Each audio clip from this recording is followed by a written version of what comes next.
Let's unpack algebra as a whole. Algebra is made up of a whole bunch of small components, namely the number system, factorising, exponents and surds, expressions, equations, and fractions.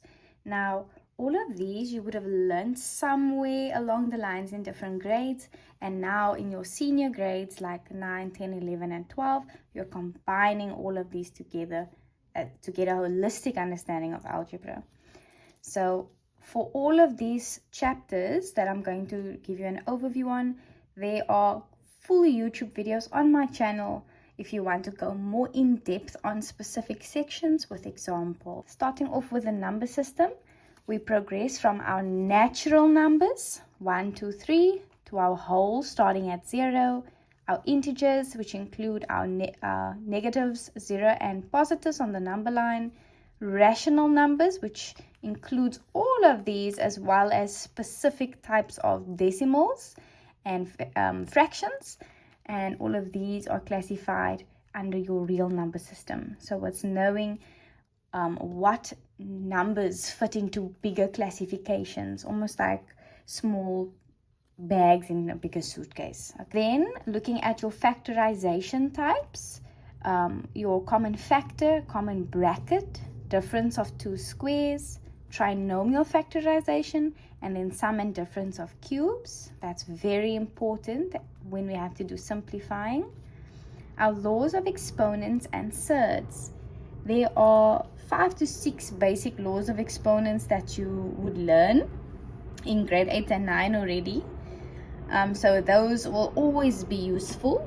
And then there's a really big one to focus on in the senior grades, and that is the conversion of surd structure into exponential structure by taking inner exponent divided by outer exponent. So you simply, to get rid of this little root, the surd, you put a as its base, and then as a fraction you'll take the small one on the inside, the exponent, as the numerator of that exponent, and then the one on the outside as the denominator.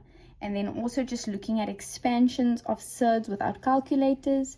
If I ask for the square root of 8, your job is to figure out a pair that will yield the product to 8, but of which one of the numbers is a perfect square. The reason for that is so you can root it successfully. For instance, 4 by 2 is 8, and we can successfully find the square root of 4 because it's 2. And then you're left with square root 2. Okay, so it's just doing these types of conversions. Our algebraic expressions, using our distributive property when you have unlike terms, and then you distribute into each of the terms using the number outside. Binomial, we've discussed, that is a two-term expression. Binomial by binomial, what do we do here? We focus on FOIL.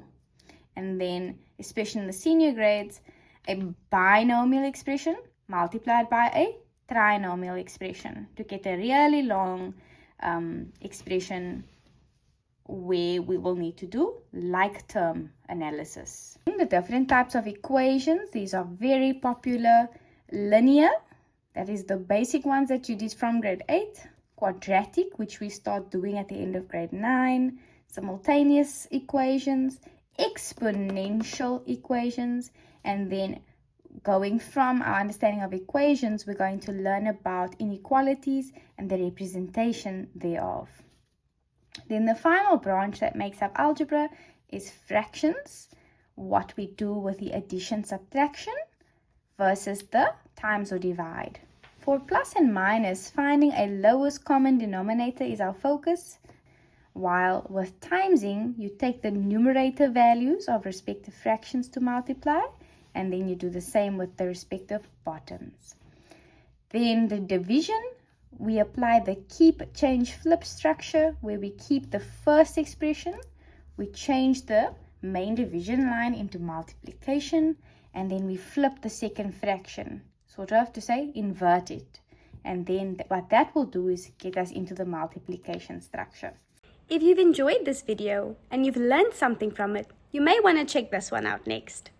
A like and a subscribe will help us to grow our channel, and feel free to share this with any of your friends so we can all achieve academic success together. See you in the next one.